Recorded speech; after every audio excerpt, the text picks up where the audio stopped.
మమ్మల్ని మిక్కిలిగా ప్రేమించిన పరలోకమందున పవిత్రుడైన మా తండ్రి, అపారమైన మీ కృపా కరుణ కటాక్షమును బట్టి ప్రభువైన యేసుక్రీస్తు ద్వారా మీకు కృతజ్ఞత స్తోత్రములు తెలియజేస్తున్నాం. ఇదిగో తండ్రి, గడిచిన కాలమంతా మంచి ఆరోగ్యాన్ని ఇచ్చి, ఆపదల్లో నుంచి, అనారోగ్యంలో నుంచి తప్పించి మమ్మల్ని, మా కుటుంబాలను మీరు పోషించి సంరక్షించి తండ్రి, ఇదిగో తండ్రి, ఈ రాత్రి వేళ క్రీస్తు పనిలో ప్రయాణం అనే గ్రూప్ ద్వారా జరుగుతున్నటువంటి ఈ క్లాసులో తండ్రి, ఇంత మంచి అవకాశం నాకు ఇచ్చినందుకు మీకు కృతజ్ఞత స్తోత్రములు. ఇదిగో తండ్రి, మీ బలమైన హస్తాల కింద సంపూర్ణంగా నన్ను నేను తగ్గించుకుని, నా జ్ఞానముతో నా ఆలోచన తెలుపును కాకుండా తండ్రి పరిశుద్ధాత్మ దేవుని సమయోచితమైన జ్ఞానం దయచేయండి. యవనస్తుల గురించి మాట్లాడుతున్నవి తండ్రి, మీరు మాట్లాడి అనేకులను తండ్రి మీ మాటల ద్వారా మీ వైపు తిప్పుకోమని ప్రార్థిస్తూ, సమస్త ఘనత మహిమ ప్రభావం అంతా కూడా మీకే అందిస్తూ, మీ వాక్యాన్ని మంచి మనసుతో స్వీకరించే మంచి మనసాక్షిని మాకు అందరికి ప్రసాదించమని యేసు ప్రభులు వారి శ్రేష్టమైన నామమునే ప్రార్థన సమర్పించి అడిగి వేడుకుంటున్నాం తండ్రి, ఆమేన్. క్రీస్తునందు ప్రియమైన దేవుని వాళ్ళారా, దేవుడు మన అందరికీ ఇంతవరకు మంచి ఆరోగ్యాన్ని, ఆయుష్నిచ్చి ఈ క్రీస్తు పనిలో ప్రయాణం అనే ఈ గ్రూపులో జరుగుతున్నటువంటి ఈ క్లాస్లో ఇంత మంచి అంశాన్ని దేవుడు మాట్లాడే అవకాశం ఇచ్చినందుకు ఆ దేవాది దేవుని స్తుతిస్తూ ఘనపరుస్తూ, యవ్వనులారా మీరొక అద్భుతము అనే అంశం, యవ్వనులారా మీరొక అద్భుతము అనే అంశం. యవనస్తుల గురించి మనం ఎన్నో ప్రసంగాలు ఈరోజు మనం వింటూనే వస్తున్నాం. యవ్వనం అనేది చాలా ప్రాముఖ్యం, ఇటు లోకపరమైన ఇటు దేవుని పరమైన. యవ్వనము ఎందుకు ప్రధానమైంది, చాలా విలువైంది అని మనం ఆలోచిస్తూ ఉండగా, యవ్వనం అనేది ఎప్పుడు అది చాలా విలువైందిగా మనకి తెలుస్తుంది అని మనం ఆలోచిస్తూ ఉండగా, యవ్వనపు విలువ మనకు అర్థం కావాలంటే మొదటిగా మనం ఎవరో మనకు అర్థం కావాలి. బాగా వినాలందరూ కూడా. యవ్వనపు విలువ మనకు అర్థం కావాలంటే నన్ను నేను అర్థం చేసుకోవాలి, నిన్ను నీవు అర్థం చేసుకోవాలి. నన్ను నేను అర్థం చేసుకోవడం అంటే ఏంటి? మనల్ని మనం ఎలా అర్థం చేసుకుంటాం? ఒక విషయాన్ని మనం ఆలోచిస్తే, ఒక 2 వైట్ పేపర్లు యవనస్తులందరికీ మనం ఇచ్చామనుకోండి, ఇచ్చి భారతదేశపు చరిత్ర మీరు రాయండి అంటే ఈజీగా రాస్తారు. లేక మీ అభిమానపు హీరో గురించి మీరు రాయండి అంటే ఈజీగా రాస్తారు. మీ గురించి మీరు రాయండి అంటే ఎవరు కూడా రాయరు. బాగా వినాలి అందరూ కూడా. అంటే నా గురించి నేను ఏం రాసుకోవాలి అనే ఆలోచనలో మనిషి ఉన్నాడు అనమాట.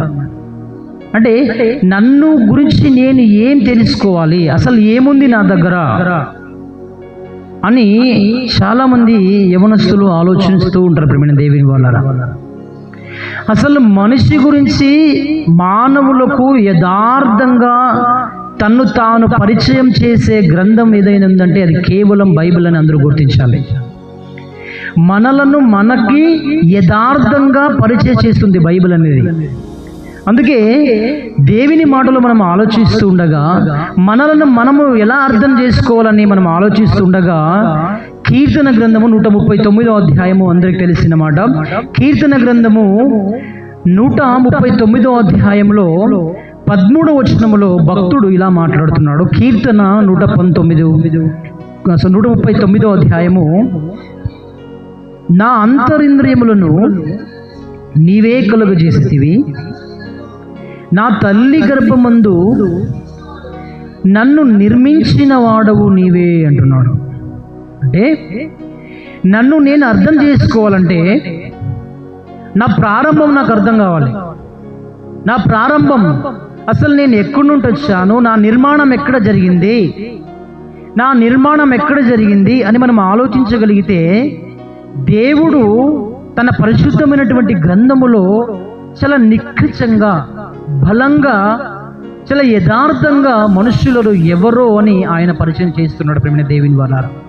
అందుకే అపోస్తుల కార్యములో 17వ అధ్యాయం 27వ వచనంలో, అపోస్తుల కార్యములు 17వ అధ్యాయం 26 నుంచి 27 వచనాలు మనం ఆలోచించగలిగితే, ప్రపంచములో ఆరిన నేల మీద బ్రతుకుతున్నటువంటి ప్రపంచ మనుష్యుల పొలిమేర్లు వెంటనే కాలం ఆయన నిర్ణయించి ఈ లోకానికి పంపించినట్టుగా మనం బైబిల్లో చూస్తున్నాం.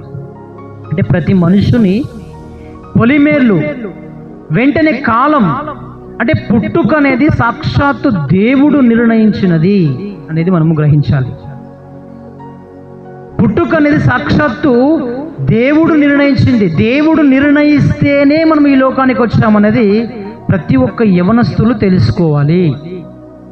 ఎందుకంటే నిన్ను నీవు తెలుసుకోవాలన్నా, నన్ను నేను తెలుసుకోవాలన్నా, నన్ను నిన్ను కలిగించిన దేవుణ్ణి ఫస్ట్ తెలుసుకోవాలి. బాగా అర్థం చేసుకోండి.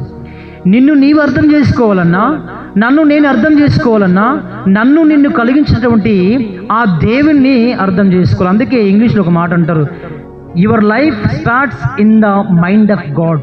అంటే మనము ఈ లోకానికి రాకముందు ఆ తండ్రి మదిలో ఉన్న మనమంతా కూడా, అంటే మన తల్లి గర్భము ద్వారా ఈ లోకానికి రాకముందు మనము సాక్షాత్తు దేవుని మదిలో ఉన్నామన్న సంగతి మనం గుర్తించాలి.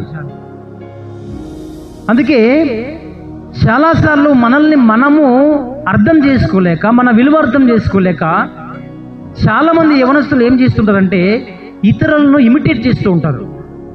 ఇతరులను ఇమిటేట్ చేయడం అంటే ఏంటో తెలుసా మీకు? అంటే ఇతరులు ఎలా డ్రెస్ చేస్తున్నారు, ఇతరుల జీవితం ఎలా ఉంది, అంటే ఇతరులను అనుకరించడము మనం సమాజంలో చూస్తున్నాం. అందుకే ఒక అభిమాన హీరో ఎలా కటింగ్ చేస్తాడో ఈయన కూడా అలాగే కటింగ్ చేస్తాడు. ఎప్పుడైతే ఒక వ్యక్తి తన్ను తాను సరిగ్గా అర్థం చేసుకుంటాడో ఇంకొకరిని ఇమిటేట్ చేయడు, ఇంకొకరిని అనుకరణ చేయడు, ఇంకొకరిని కాపీ చేయడు. జాగ్రత్తగా మనం ఆలోచించే దేవుని వారలారా. అందుకే నన్ను నేను అర్థం చేసుకోవాలన్నా, మిమ్మల్ని మీరు అర్థం చేసుకోవాలన్నా, ఆ సాక్షాత్తు దేవుడు అంటే మనల్ని క్రియేట్ చేసినటువంటి, మనల్ని సృష్టించినటువంటి దేవుని గురించి మనకు అర్థమైనప్పుడు మనల్ని మనం ఈజీగా అర్థం చేసుకుంటాం ప్రియమైన దేవుని. ఎందుకంటే ప్రతి ఒక్క ప్రారంభం ఆయనలో ఉంది, ప్రతి ఒక్కరి అంత్యము కూడా ఆయనలోనే ఉంది. అంటే మన జీవితాలన్నీ కూడా దేవునితో కనెక్ట్ అయి ఉన్నాయని అర్థం చేసుకోవాలి. బాగా వినండి కూడా. అంటే ప్రతి ఒక్కరి జీవితాలన్నీ కూడా సాక్షాత్తు దేవునితో కనెక్ట్ అయి ఉన్నాయి. నీవు మంచిది చేసినా దేవుడు నీకు మంచిగానే ఉంటాడు, నీవు చెడు చేసినా దేవుడు నీకు ఏం చేయాలనుకున్నాడు చేస్తూనే ఉంటాడు. అంటే ప్రతి ఒక్కరి జీవితాలన్నీ కూడా ఆయనతో కనెక్ట్ ఉండడము, ఆయన కనెక్షన్ ఉండడము, అంటే అక్కడ నుండి ప్రారంభం అవ్వడము, అక్కడితో ఎండ్ అవ్వడము, ఇవన్నీ మనం చూస్తున్నప్పుడు మనమందరం ఎవరమని మనం ఆలోచించగలిగితే సాక్షాత్తు దేవుని మదిలో ఉన్నవాడు మనమంతా కూడా తల్లి గర్భము ద్వారా ఈ లోకానికి మనం ప్రవేశిస్తున్నాం.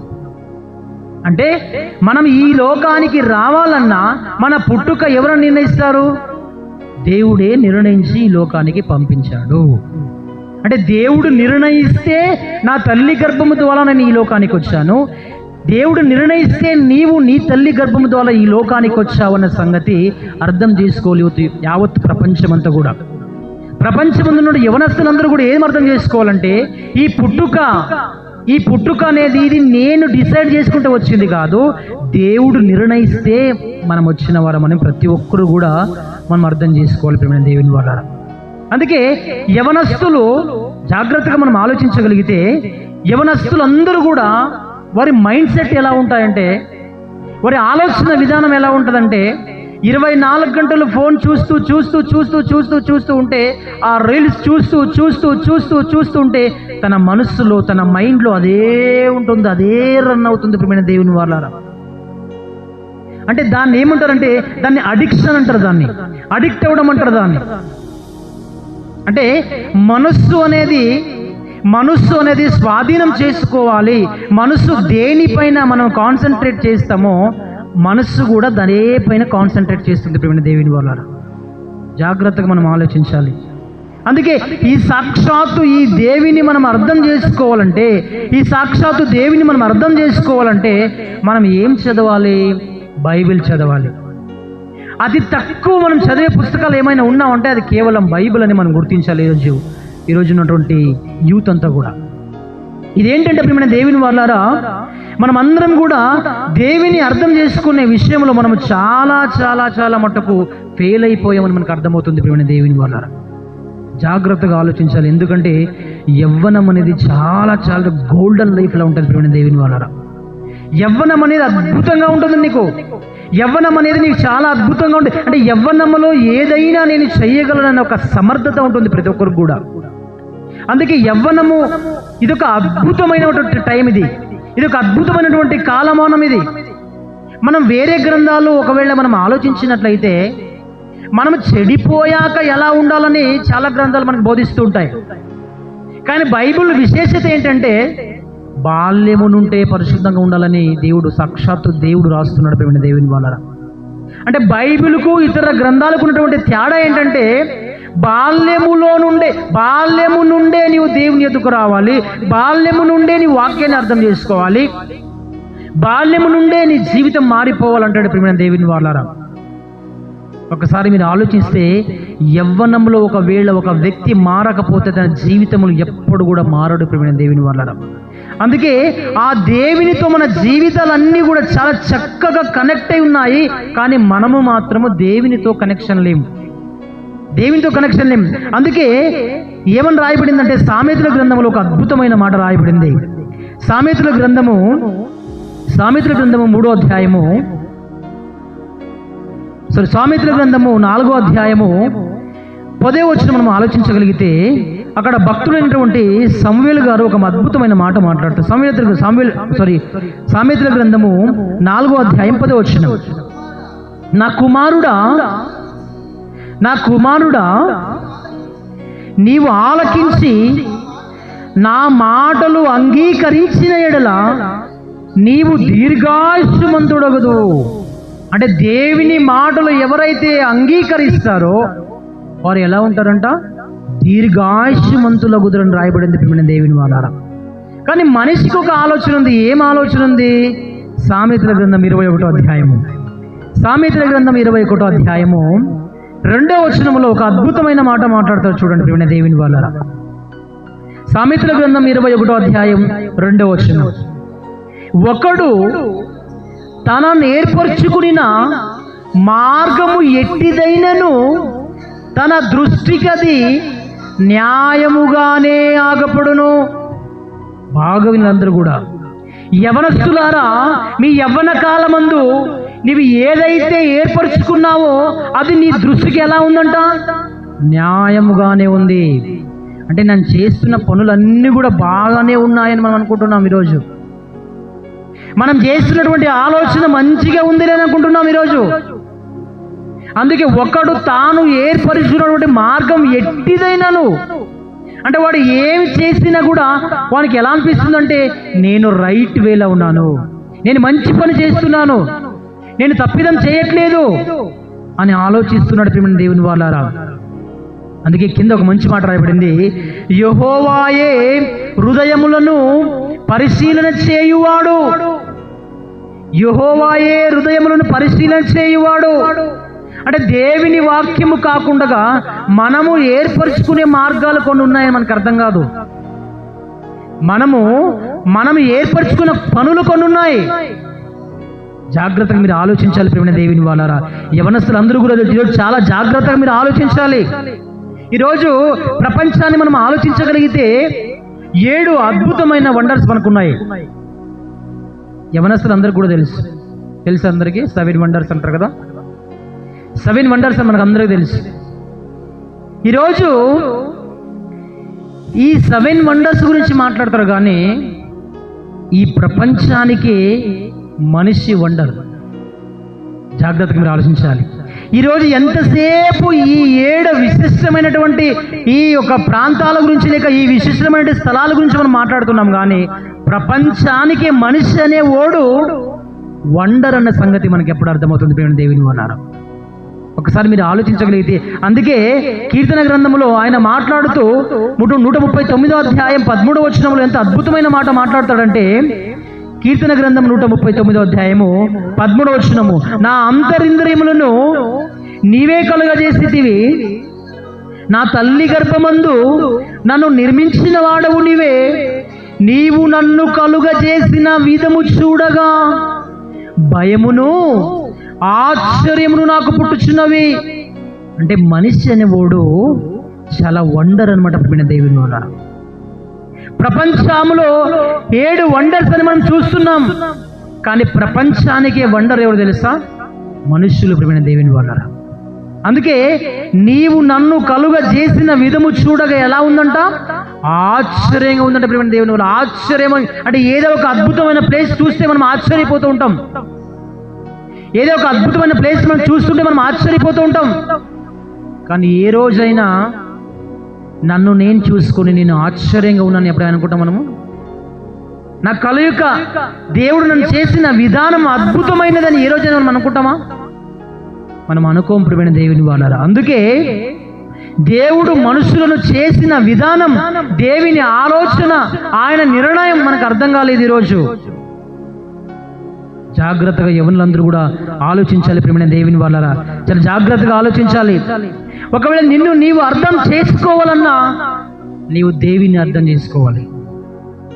దేవుని అర్థం చేసుకున్నవాడు తాను అర్థం చేసుకుంటాడు. దేవుని అర్థం చేసుకోలేనోడు తాను అర్థం చేసుకోడు.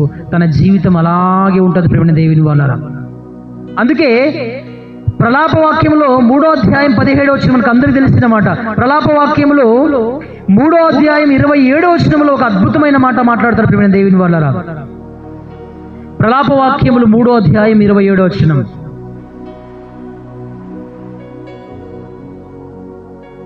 ప్రలాపవాక్యములు 3వ అధ్యాయము 27వ వచనం చదవండి. యవన కాలమున కాడి మోయుట నరునికి మేలు అంటున్నాడు. బాగా వినదు యవనస్తులందరూ కూడా.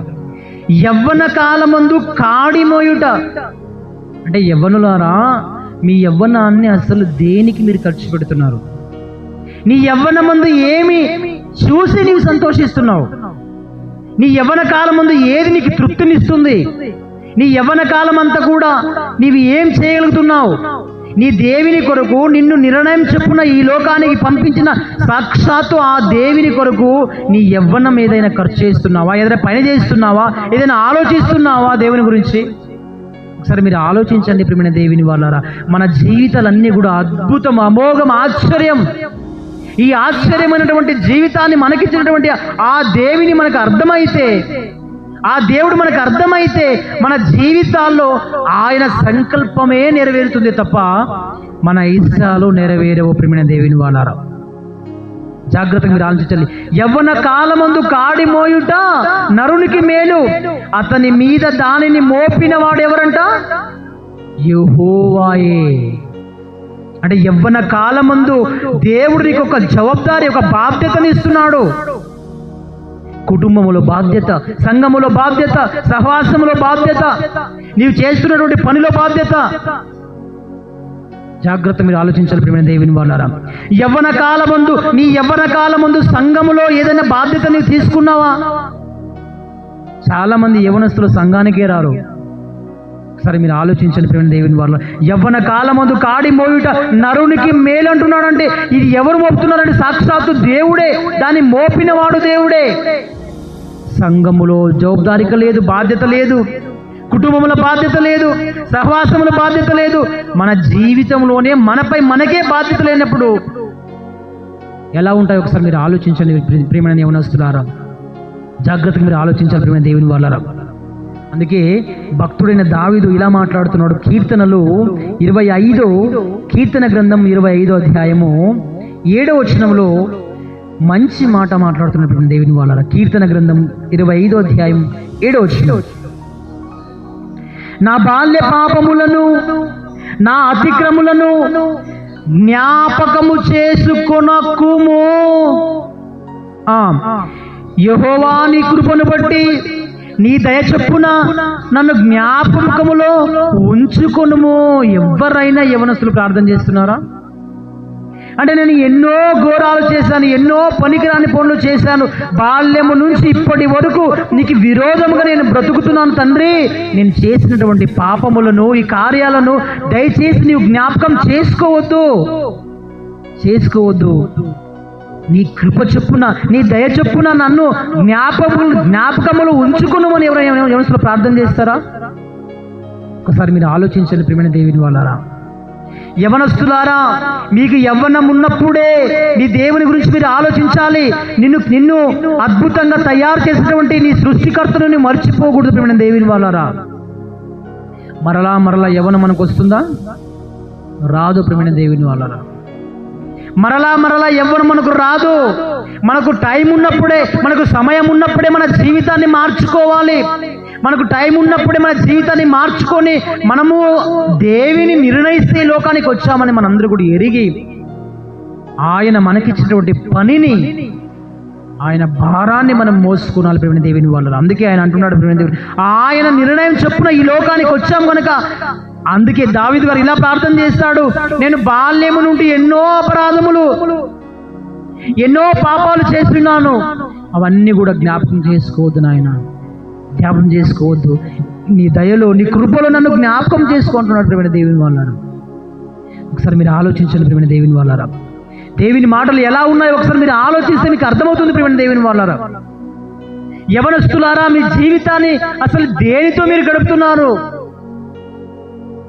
చాలా మంది యవనస్తులు తమ జీవితాన్ని అంతా కూడా మొబైల్తో గడుపుతున్నారు.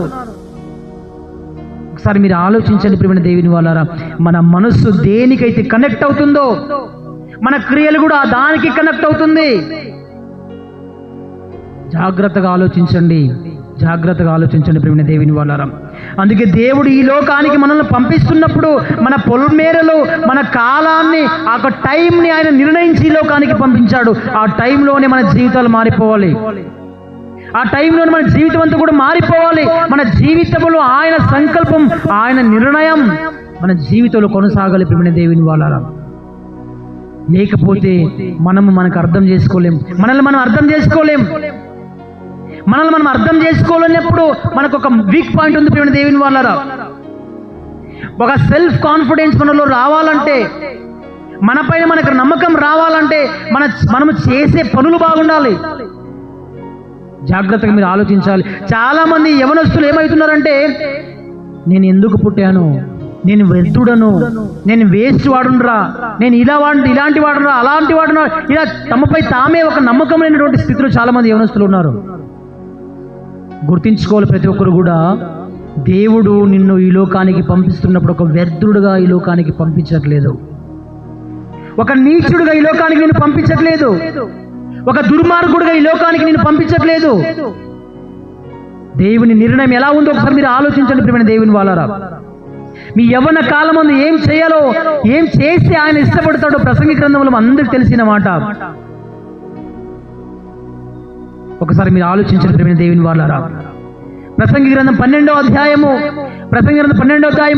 మొదటి వచనము, దుర్దినములు రాకముందే ఇప్పుడు వీటి యందు నాకు సంతోషము లేదని నీవు చెప్పు సంవత్సరములు రాకముందే తేజస్సునకును సూర్య చంద్ర నక్షత్రములకును చీకటి కమ్మక ముందే, వాన వెలసిన తరువాత మేఘములు మరలా రాకముందే, నీ బాల్య దినములందే నీ సృష్టికర్తను స్మరణకు తెచ్చుకునుము. ఒకసారి మీరు ఆలోచించండి. అంటే దుర్దినాలు రాబోతున్నాయి ప్రియమైన దేవుని వాళ్ళారా. దేవుడు మనకిచ్చిన సమయాన్ని మనం ఏం చేస్తున్నామంటే, పనికిరాని పనులు చేస్తూ, పనికిరాని ఆలోచనలతో సమయాన్ని వృధా చేస్తున్నాం. రాలేక దుర్దినాలు ఒకవేళ మన పైన వస్తే దాని నుండి తప్పించుకునే శక్తి మనకు లేదు ప్రియమైన దేవుని. అందుకే ఆయన అంటున్నాడు, దుర్దినములు రాకముందే, అంటే బాల్య దినముల నుండే నీ సృష్టికర్తను నీవు స్మరణ తెచ్చుకుంటున్నాడు ప్రియమైన దేవుని వాళ్ళారా. యవనస్తులారా, దేవుడు మనకిచ్చినటువంటి ఈ జీవితం అద్భుతం, అమోఘం, ఆశ్చర్యం ప్రియమైన దేవుని వాళ్ళారా. ఈ అద్భుతమైనటువంటి యవ్వనాన్ని అస్సలు నీవు ఎక్కడ పెడుతున్నావు? దేవుడు అన్నిటిని చూస్తున్నాడు ప్రియమైన దేవుని వాళ్ళారా. నా నడకను, నా పడకను, నా ఆలోచన, నా హృదయంలో ఇంకా మాట రాక మునిపే నా మనసులో ఏముందో అన్నీ ఆయన చూస్తున్నాడు. ఆయన దృష్టిని తప్పించుకొని మనం ఎక్కడ వెళ్ళిపోతాం? ఎక్కడికి వెళ్ళిపోవడం ప్రియమైన దేవుని వాళ్ళారా. అందుకే ఆయన అంటున్నాడు, ఒకవేళ దేవునికి దేవుని ఆలోచన ప్రకారం మన జీవితాలు ఉండకుండా మన ఇష్టానుసారంగా మనం బ్రతికితే ఒక భీకరమైనటువంటి స్థితిలోనికి మనం అందరూ వెళ్ళిపోవాల్సి వస్తుంది. ప్రియమైన దేవుని వాళ్ళారా, జాగ్రత్తగా మీరు ఆలోచించండి. ఈ యవ్వన జీవితాన్ని మనం దేవుని కొరకు పణంగా పెట్టినప్పుడు ఆయన మన యవ్వనాన్ని గురించి ఆయన సంతోషిస్తాడు. ప్రియమైన దేవుని వాళ్ళారా, అంటే యవ్వన కాలమందు నీవు దేవునితో కనెక్షన్లో ఉన్నావా? ఇది యవ్వన కాలమందు నీవు దేవునితో సమయాన్ని గడుపుతున్నావా? ఒక్కసారి మీరు ఆలోచించండి ప్రియమైన దేవుని వాళ్ళారా. ఒకవేళ యవ్వన కాలమందు దేవునితో సమయం గడపకుండా ఇష్టానుసారంగా పనికిరాని మాటలు మాట్లాడుతూ పనికిరాని విషయాలు చేస్తూ ఇలా జీవిస్తూ ఉంటే పోయిన సమయం మరలా రాదు. ప్రియమైన దేవుని వాళ్ళారా, పోయిన సమయం మరలా రాదు. కాబట్టి ఉన్న సమయాన్ని మనం అందరూ కూడా సద్వినియోగం చేసుకొని యవ్వనాన్ని, దేవుడిచ్చినటువంటి అద్భుతమైన యవ్వనాన్ని ఆయన కొరకు మనం ఖర్చు పెడితే ఆయన సంతోషిస్తాడు. ప్రియమైన దేవుని వాళ్ళారా, చివరికి ఒక మాట చెప్పి నేను ముగిస్తాను. ప్రియమైన దేవుని వాళ్ళారా, ప్రసంగి గ్రంథం 11వ అధ్యాయము 9వ వచనం, యవ్వనుడా నీ యవ్వనమందు అంటే యవ్వనస్తులు సంతోషపడుట దేవునికి ఇష్టమేనా? బాగా ఆలోచించాలి అందరూ కూడా. అంటే నీ యవ్వన కాలం ముందు నువ్వు సంతోషంగా ఉండు. దేవుడు ఆ విషయంలో దేవునికైతే ఏ ఇబ్బంది లేదు. యవ్వనుడా నీ యవ్వన ముందు సంతోషపడము. నీ యవ్వన కాలం ముందు నీ హృదయము సంతుష్టిగా ఉండనిమ్ము. నీ కోరిక చొప్పునను నీ దృష్టి యొక్క ఇష్టము చొప్పునను ప్రవర్తింపుము. అయితే వీటన్నిటిని బట్టి దేవుడు నిన్ను తీర్పులోనికి తెచ్చున నీ జ్ఞాపకం ఉంచుకొని. ప్రియమైన దేవుని వాళ్ళారా, బాగా ఆలోచిస్తే యవ్వన ప్రాయం ముందు పెద్దలు చెప్తూ ఉంటారు, ఇలా చేయకూడదు అని. అయినా ఎవ్వరి మాట మనం వినం, మన ఇష్టానుసారంగా చేస్తూ ఉంటాం. ఇటు తల్లిదండ్రుల మాట పట్టించుకోము, ఇటు సహోదరుల మాట పట్టించుకోము, ఇటు సంఘం మాట పట్టించుకోము. ఎందుకంటే యవ్వనం అనేది అలా ఉంటుంది. ప్రియమైన దేవుని వాళ్ళు అందుకే అంటున్నాడు, నీ యవ్వన కాలం ముందు సంతోషంగా ఉండు. నీ మనసుకు వచ్చినట్టు ఒకవేళ నీ ఉంటావు అనుకుంటే దేవుడు అంటున్నాడు, వీటన్నిటిని బట్టి ఒకరోజు నీకు తీర్పు ఉంది. ఆ తీర్పులో ఆయన ముందు మనం నిలబడినప్పుడు మనం ఏం మాట్లాడాలో మనకు తెలియదు. ప్రియమైన దేవుని వాళ్ళ, అంటే దేవుడు మనకిచ్చినటువంటి సమయాన్ని ఏం చేసాము? మనమంతా కూడా భూమి మీద వ్యర్థంగా గడిపాము, ఇష్టం వచ్చినటువంటి పనులు చేస్తున్నాం.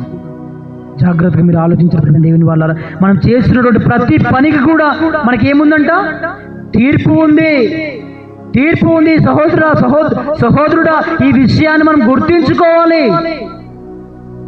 జాగ్రత్తగా మీరు ఆలోచించండి ప్రియమైన దేవుని వాళ్ళ.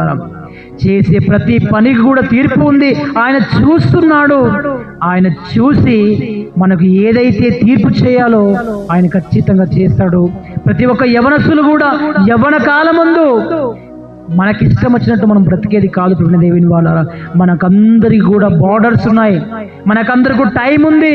ఆ టైంలోనే జీవితాన్ని మార్చుకోవాలి. ఆ టైంలో గనక నీవు మార్చుకోనకపోతే మీరు ఆలోచిస్తే మీరు ఎప్పటికీ మారరు. ప్రియమైన దేవుని వాళ్ళ, ఈ వాక్యము మనలను మార్చుతుంది. మార్చే వాక్యమును నువ్వు ఒకవేళ మార్చకపోతే ప్రపంచంలో నువ్వు ఎక్కడికి వెళ్ళినా నీకు మార్పు రాదు.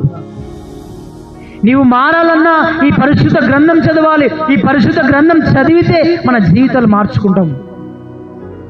సరే మీరు ఆలోచించండి ప్రియమైన దేవుని వాళ్ళారా, యవనస్తులారా, యవ్వన కాలం ముందు వాక్యాన్ని ఎక్కువ చదవండి, ప్రార్థన చేయండి.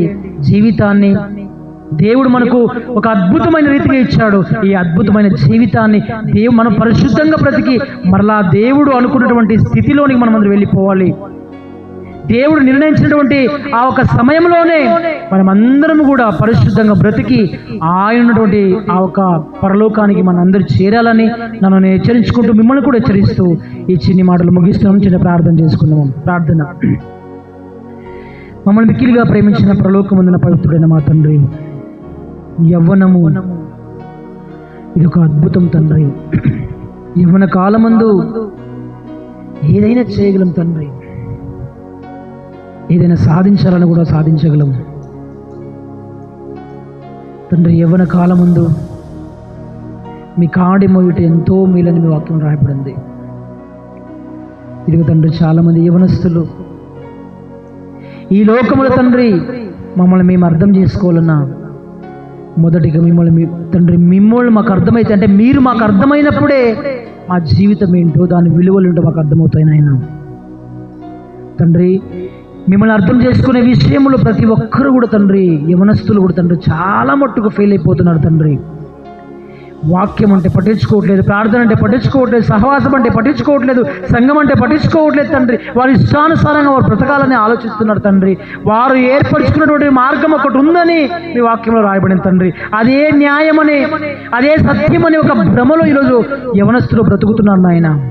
అది సత్యం కాదు. దేవుడు ఈ లోకానికి పంపించాలంటే ఆయన ఒక పొలిమేరను, ఒక కాలాన్ని నిర్ణయించి పరిశుద్ధంగా ఉండాలని ఈ లోకానికి పంపించాడు.